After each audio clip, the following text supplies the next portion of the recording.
Ya tenemos al personaje más pasado del gobierno mundial, Sanfigar Langarling Sei, el nuevo miembro del Gorosei y el más fachero. ¿Qué poder tendrá?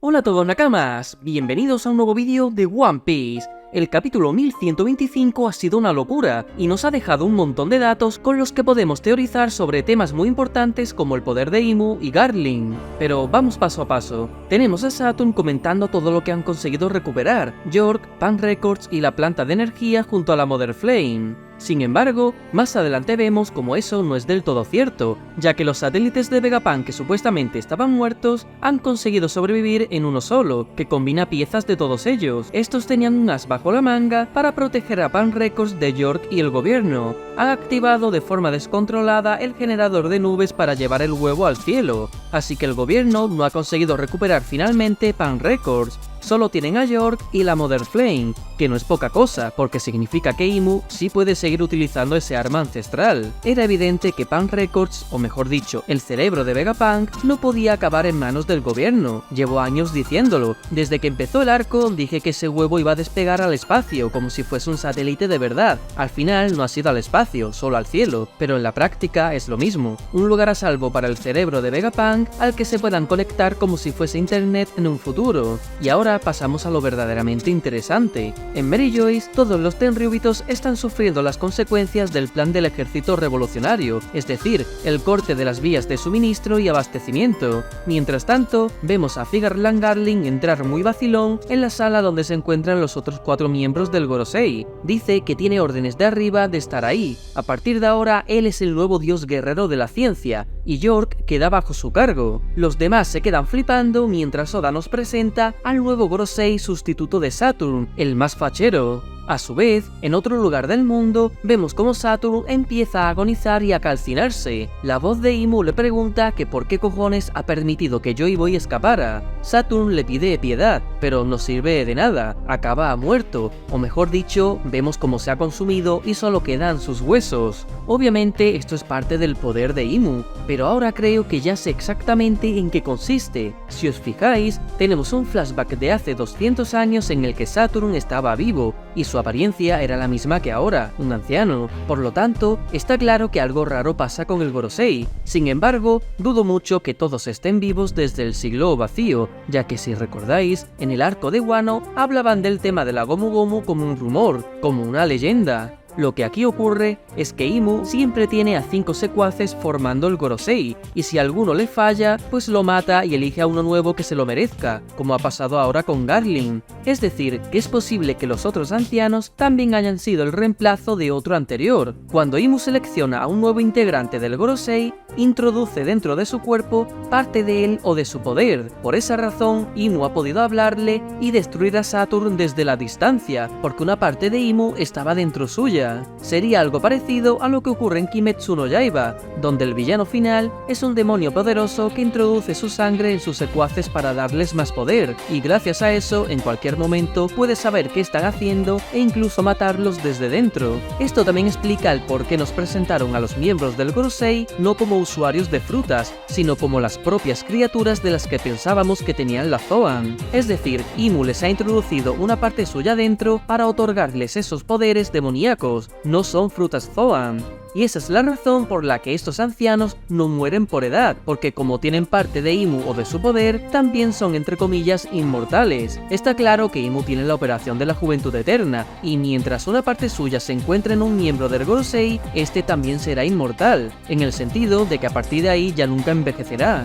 Además, esto también explica por qué se regeneraban en Egghead durante la batalla. No se les puede matar de forma convencional, a quien hay que derrotar es a Imu. Lo más interesante es que si Garling es el nuevo miembro del Gorosei, Imu también le habrá otorgado su poder, así que este seguramente también tenga una transformación demoníaca. Y hablando de Garling, Oda ya nos había dado la pista de que esto podía suceder. Como ya sabéis, el autor de One Piece se está basando en nuestro sistema solar para las referencias a los personajes importantes. Las armas ancestrales están representadas por los 3 últimos planetas. Shirahoshi sería Poseidón, es decir, Neptuno, y Sigo defendiendo que Plutón y Urano son los personajes que pueden controlar dichas armas que reciben esos nombres, solo que en el caso de que si Imu tiene a Urano es porque lo ha robado de Elbaf. Luego tenemos los 5 primeros planetas que se descubrieron: Mercurio, Venus, Marte, Júpiter y Saturno. Estos son el Gorosei, y la gracia de One Piece es que el mundo hasta ahora ha estado bajo las órdenes de Imu y su censura, por lo que nos encontraríamos todavía ante el modelo geocéntrico, donde la Tierra es el centro de todo y todo giraría alrededor de ella. Por ese motivo, Imu representa a la Tierra, mientras que Luffy es el Sol, y cuando la censura del mundo se acabe y el gobierno mundial sea derrotado, toda la verdad saldrá a la luz y llegará al modelo heliocentrista, donde el Sol es el centro de todo, es decir, Luffy o Joy Boy, el dios del Sol.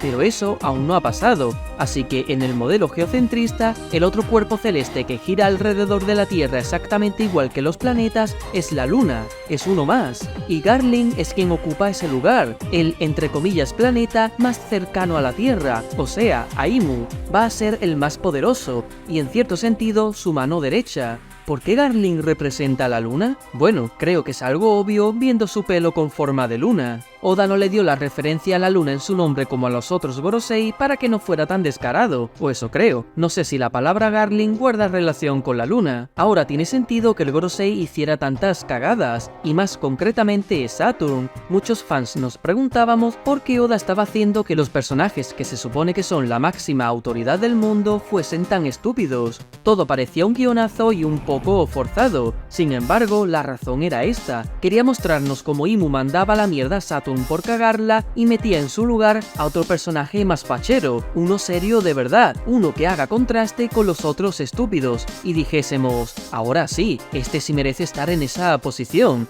va a ser un cabronazo de 2 pares de cojones y va a tener enfilado a los otros 4.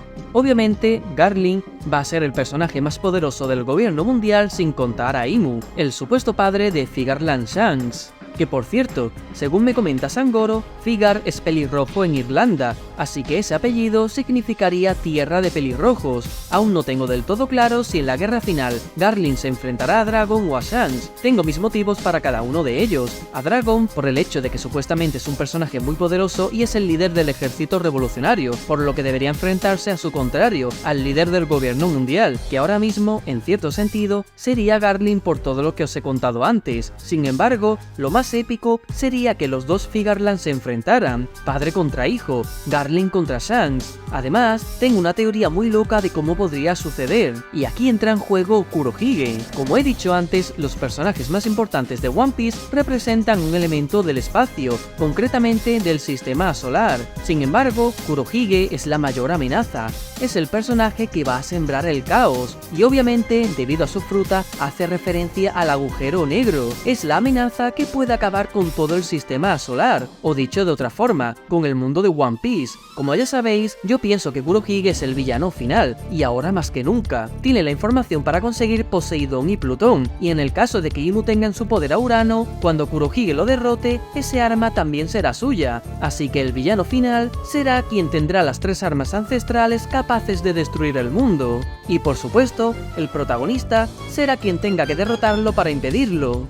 Luffy tiene la voluntad heredada de Roger y Joy Boy, sin embargo, con Kurohige no funcionará exactamente así, sino que ahora mismo tiene en su interior el alma de Rox D. Shebeck, y cuando derrote a Imu, resultará que de alguna forma, este in extremis introducirá su alma o poder también en su cuerpo, así que en cierto sentido, Kurohige estará controlado por Shebeck e Imu, él no será totalmente dueño de sus acciones, y por supuesto también tendrá la fruta de Imu, por lo tanto, el villano final de One Piece es Kurohige, pero también Imu, ya que estará dentro suya. Luffy lleva en su interior la voluntad heredada de Roger y Joy Boy, por lo que enfrentará al final de la obra a Kurohige, Shebeck e Imu. Cuando Imu sea, entre comillas, derrotado y acabe absorbido por Kurohige, este se convertirá en el nuevo rey del mundo y tendrá el control sobre el Gorosei, ya que como dije antes, estos tienen una parte de él. Por lo tanto, en la guerra final, no habrá 2 bandos considerados por los fans como enemigos, sino uno. Si Kurohige tiene el control sobre el Gorosei y este a su vez sobre la marina, todo eso pasa a ser un único bando. Y si esto pasa, ahora sí tendría sentido que Shanks sea quien tenga que detener a Garling, la persona que está por debajo de Kurohige. La intención de Shanks es detener a Kurohige, pero obviamente este villano es para Luffy, así que Shanks, en caso de que no muera, tendría que ir contra Garling,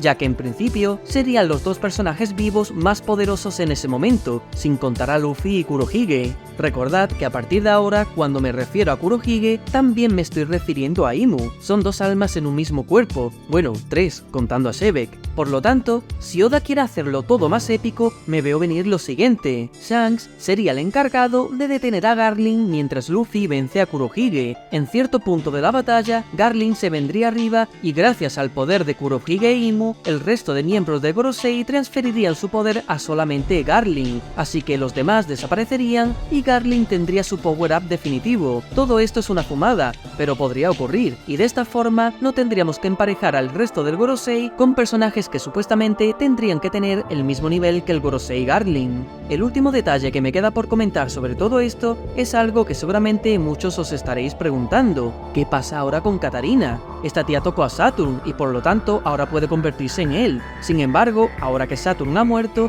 quizás no sirva de mucho si su intención era hacerse pasar por él. Tengo tres opciones para explicar esto, que pueden ser complementarias. La primera es que la apariencia de Saturn sirva para controlar a los serafines incluso ahora que el original ha muerto. Recordad que Katarina no se esperaba a un Gorosei en Egghead, por lo que su objetivo era seguramente Vegapunk, con quien también iba a conseguir lo de controlar a los serafines. La segunda es que como Saturn tenía en su interior una parte de Imu, Katarina haya tocado indirectamente a Imu, y eso de alguna forma haga que Kurohige tenga un conocimiento sobre él y le dé una ventaja, desembocando en lo que os he comentado, que finalmente lo derrotará para convertirse él en el nuevo rey del mundo. La tercera opción es que da igual que Saturn esté muerto, a ciencia cierta eso solo lo sabe Imu y el Gorosei. Lo que los vicealmirantes han visto es a Saturn convirtiéndose en huesos, pero os aseguro que si de repente Saturn se presenta por ejemplo en el cuartel general de la marina, la gente de allí no va a dudar de él, como mucho dirían: nos dijeron que habías muerto, y Saturn, o mejor dicho Katarina, diría: idiotas, ¿yo muerto? La máxima autoridad del gobierno, dejaros de tonterías. Así que Katarina sí tiene vía libre para utilizar su poder si necesita infiltrarse, incluso para llevar a Kurohige hasta Imu. Obviamente, Imu ya sí sabría que ese no es Saturn, pero sería demasiado tarde. Kurohige ya le tendría una trampa preparada. Otra revelación que nos hacen al final del capítulo es que no solo existe Tequila Wharf, sino también vodka, ron y bourbon wharf, un puente en cada uno de los cuatro mares, y ahora Oda ha confirmado que el propósito de la construcción de estos puentes gigantes era precisamente anticiparse a la posible inundación del mundo por parte de los Tenryubitos de hace 700 años, obviamente para su beneficio, no para salvar a la humanidad. E igualmente, aunque esto ya era obvio, los Tenryubitos habían decidido vivir arriba de la Red Line por este mismo motivo. Ahora que esto de estar situado en un punto alto es una ventaja evidente y todo va a girar en torno a ello, vuelvo a hacer hincapié en donde creo que está Laugh Tale. Si Joy Boy dejó el tesoro en un sitio, tuvo que ser consciente de que el mundo se iba a inundar 200 metros o más, así que el One Piece no podía estar en un lugar normal, tenía que estar en un lugar más protegido, en la cima de la Red Line, el punto opuesto a la sede del gobierno mundial. Seguiré defendiendo hasta el final que esa cima plana y aislada es Laugh Tale, y además es en donde se dará la guerra final. Por último, quería comentar un pequeño detalle sobre Garling. Para mí ya está confirmadísimo que su espada es una de las 12 de rango supremo, ya que si la del calvo lo es, la suya también lo tiene que ser evidentemente. Y nada más, hasta aquí llega el vídeo. Dale like si te ha gustado y comenta qué te ha parecido todo lo de Garling, o si tienes alguna teoría del capítulo. Un saludo y nos vemos pronto.